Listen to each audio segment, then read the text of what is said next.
Em nome do Pai, do Filho e do Espírito Santo. Amém. Muito bom dia a todos. Todos sejam muito bem-vindos. Nossa Igreja de São Miguel, que nos assiste. Hoje nós estamos indo para a metade entre a festa da Páscoa e Pentecostes. Então nós chamamos de Mezzo Pentecostes. Tanto que nós hoje cantamos o tropário da festa. Hoje é o domingo da Samaritana. Vocês devem ter estranhado que o padre leu um evangelho diferente da história da Samaritana. Por quê? Porque nós temos hortos e liturgia. Nós resolvemos fazer o hortos devido estarmos ainda neste espírito pascal, neste espírito de ressurreição. Porém, vou falar dos dois evangelhos para que não fique sem a explicação dominical. Primeiramente, hoje foi lida a epístola, por sinal foi muito bem lida. E o importante de tudo isso é que, apesar de todas as dificuldades que existiam naquela época, em que o Cristo acabara de nos deixar, que estava o Consolador, o Espírito Santo, e os apóstolos tiveram que tomar para si a responsabilidade de organizar as comunidades no Oriente. Não era fácil, estávamos em meio a perseguições, em meio a sofrimentos, em meio a dificuldades, mas vocês veem que a graça e a bênção de Deus não permitiu, em momento algum, que esses apóstolos tivessem sofrimento para poder conseguir fazer a obra de Deus. Deus permitiu as coisas da forma como Ele próprio planejou. Muito bem. Hoje nós lemos no Evangelho ainda a respeito da ressurreição. E o que é importante dizer nessa ressurreição? Que apesar de todas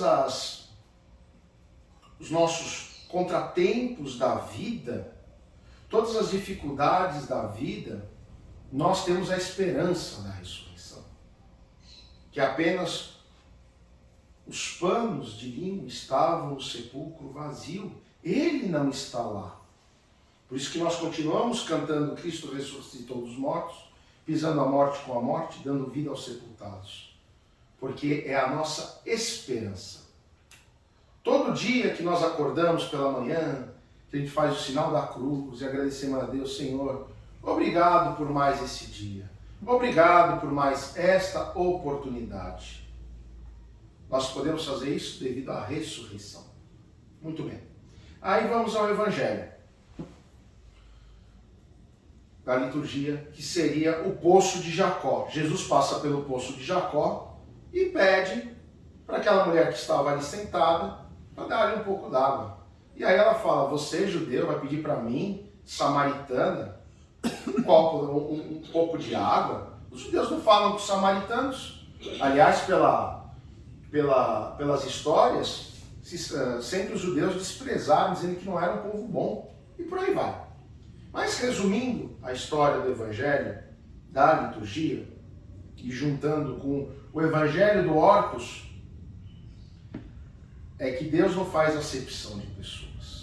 Deus ressuscita para todos nós. Deus está com todos nós. Deus é por nós. E esse Deus se chama Jesus Cristo. Porque Ele é a figura terrena que nós conhecemos. Porque nós vimos o fogo do Espírito Santo lá no Moisés. Mas ninguém conhece a face de Deus Pai Todo-Poderoso. O próprio Moisés, quando está lá, o temor dele e o tremor dele é tão grande que ele não conseguia enxergar, porque Deus Pai Todo-Poderoso, na verdade, Ele é a luz incriada, infinita. Ele é a criação, é o cosmo. Palavra grega. Então, o que isso significa? Que quando Jesus vai lá e ainda fala para a samaritana, chama o teu marido, ele sabia que ela não tinha marido e por aí vai. Várias coisas aconteceram ali. Mas a síntese que nos interessa e que nos facilita a vida de compreensão é que nós temos que parar de segregar. Hoje, e não é de hoje, eu acho que o cristianismo inteiro e as outras religiões também segregam demais. Segregam porque você é rico, segregam porque você é pobre, segregam porque você não acredita nisso ou naquilo, segregam pela cor da sua pele, segregam por tudo e por nada. E agora, no século que estamos, no momento que estamos, nós vemos que aqueles que defendem a democracia com unhas e dentes estão segregando mais ainda. Estão segregando agora com a língua não binária. Estão segregando mais ainda com a questão do pode e não pode, do que se pode fazer, do que se pode falar, do que se pode estar. O ser humano tem que tratar o seu próximo como trataria o Cristo. É assim que tem que ser. Não interessa. Olha, não é da Igreja Ortodoxa, mas eu gosto de usar muito uma palavra do antigo Papa João Paulo II. Nós temos que amar a todos e muito mais aos pecadores, que são as ovelhas perdidas. Mas nós temos que odiar o pecado. Então, quando nós recebemos quem quer que seja no nosso meio, seja na igreja, no trabalho, na nossa casa, nós não temos que torcer o nariz para ninguém. Porque ninguém é pior do que ninguém e ninguém é melhor do que ninguém, porque em primeiro lugar somos a criação mais perfeita de Deus. Existe algum bicho na natureza mais perfeito que o ser humano? Não existe. Então, nós temos que parar com essa soberba e acharmos que somos o rei de tudo, porque nós não somos rei de nada. Parar com essa história, porque fulano é assim, porque fulano é assado, porque olha, tá vendo aquilo, porque tá vendo aquilo outro. Opa, tá errado. Como é que você vai dar testemunho de ser uma pessoa correta, de uma pessoa digna, de uma pessoa que crê em Cristo, se você está sendo um fariseu? Que porcaria de cristão você vai ser? Desculpe a palavra porcaria, mas é isso.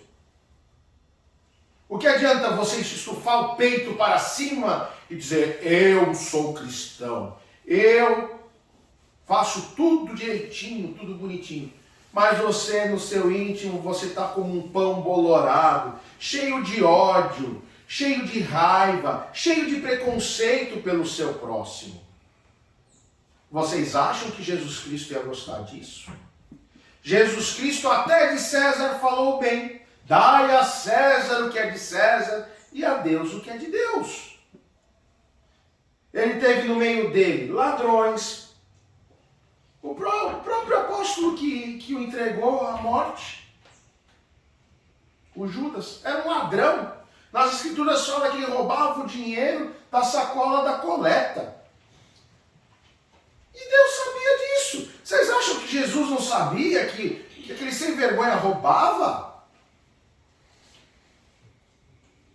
Andava com as prostitutas, andava no meio dos cobradores de impostos, ou seja, ele mostrou que ele andava naquela época no meio de todo mundo. Na hora da crucificação, o bom ladrão, que se arrependeu dos pecados, ele falou, ainda hoje estarás comigo. Agora, não é por isso que a pessoa vai chegar aqui e vai ser maltratada.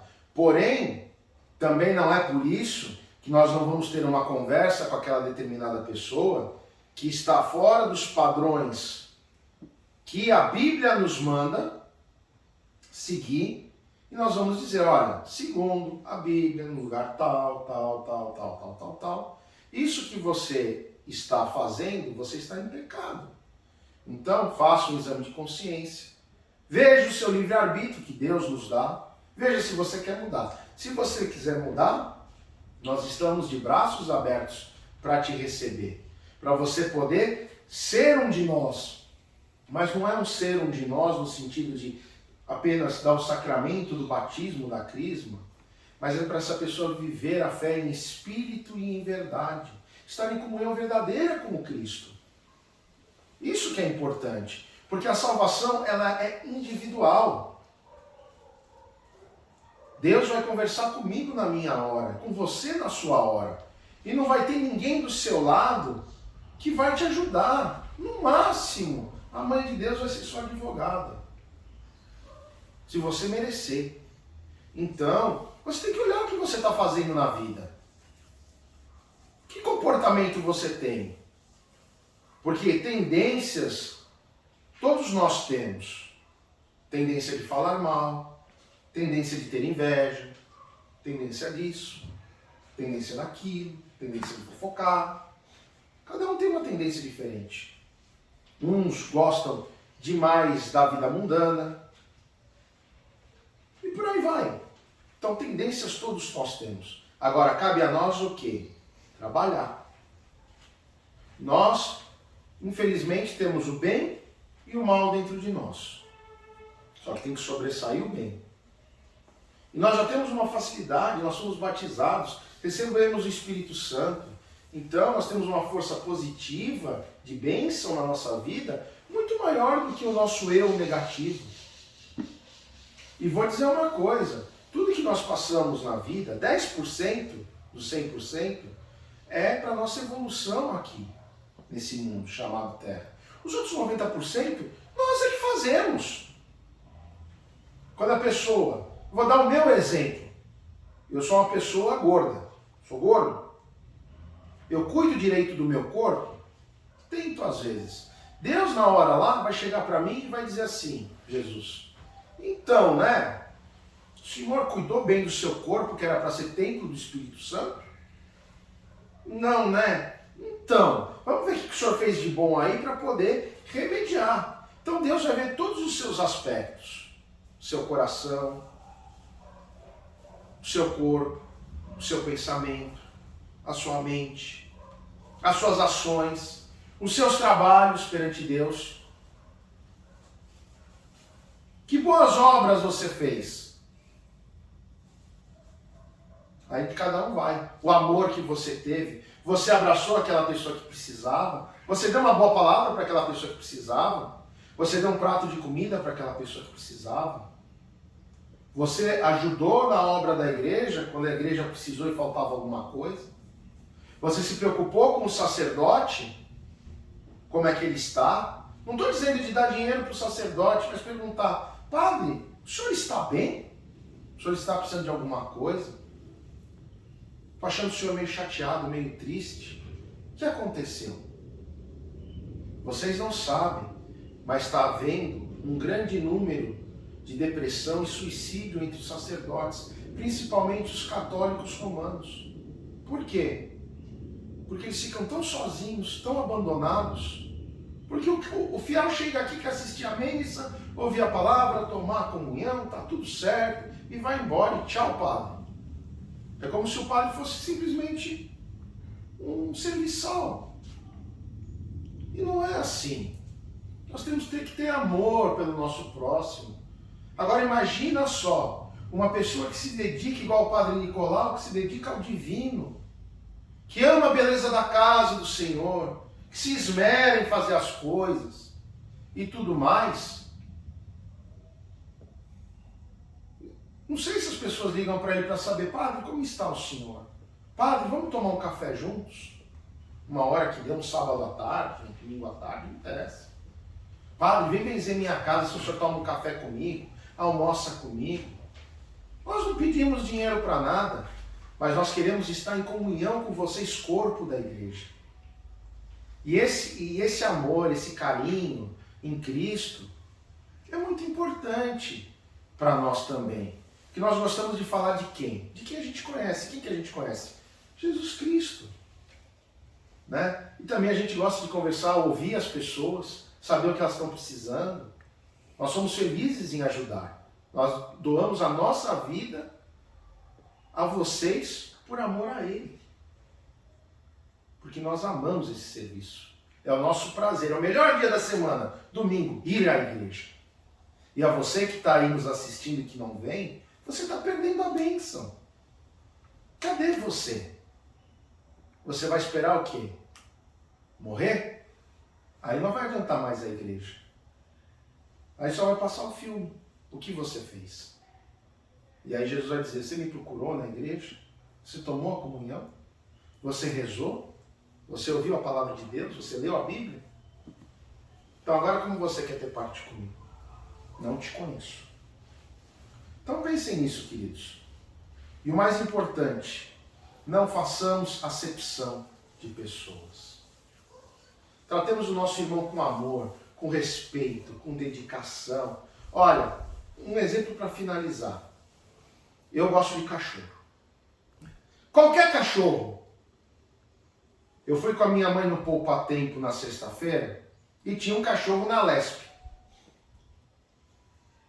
Eu estava vestido normal. Eu não resisti. Enquanto eu não fui falar com a bichinha lá, eu não sosseguei. Fui fazer um carinho na bichinha. Eu conheci a bichinha, tinha algum afeto por ela, mas eu amo cachorro. Agora a gente tem que dizer o seguinte, eu amo o meu próximo.